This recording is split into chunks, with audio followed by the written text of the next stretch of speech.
Hi everybody, in this video I want to share with you Reddish and Sour Cream Face Mask for dry skin. By itself, the Reddish is very good to use for dry skin. It's the most suitable than for other type of skin. You can also use it for normal skin and combination skin, but for dry skin is the best. It will saturate your face with all the nutrients and will make it soft and smooth. And also will give your face a beautiful fresh color. And we also can add the sour cream, which will make your skin soft to moisturize it. And doing this mask helps to smooth small wrinkles. You know, your skin will look so soft. So it's very easy to make it. I already blended the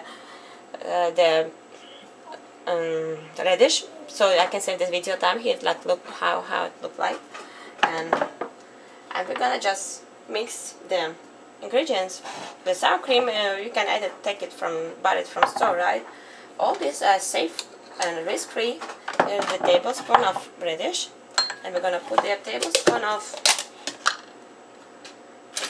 sour cream. We don't need a lot. Do not put it with top just like that, because it's a lot of mask, right? When you put any cream on your face, you just put a little bit on your finger, just pinch of it.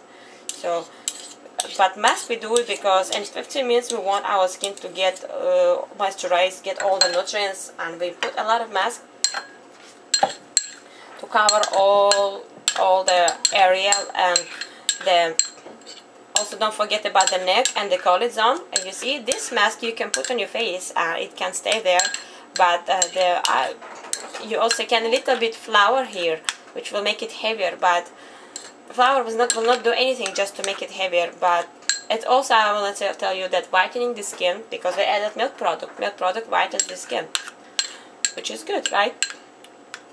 And so it does too many things. It's just two products. And I want to tell you, after you wash it away in 15 minutes, you need to wash it with warm water. It will take away the extra oil. It's not very oily. It's a reduced fat, as you see. And in 15 minutes your skin will absorb everything what it needs, and you don't want the rest to keep on your face. You need to wash it away, and you don't want extra thing to clog the pores, because all skin has pores, even dry skin, maybe small and tightened, but they have it. You don't want anything to clog the pores. And after that, wash it, and also warm water will help to take it easier, and cool water will close the pores. At the end, this procedure is very important. You need to wash your face always with cool water at the end. It will close pores and tighten the skin. Also beneficial for any type of skin, right? So this mask you need to apply while you're in the bathtub, relaxing or doing something, laying down, because you don't want this to keep dripping on your clothes, and it's gonna make it dirty, right? And can leave a stain there because it still has oil. The sour cream has fat, so it's just safe for your clothes. And for you, you're not gonna be nervous. And the time when you're relaxing is the best time, because all the muscles in your all the nerves in the muscles on your face are relaxed that time, and this mask will give the most benefits at that time. I think it was informative, and thank you for listening and watching. I watch my other videos. Thank you.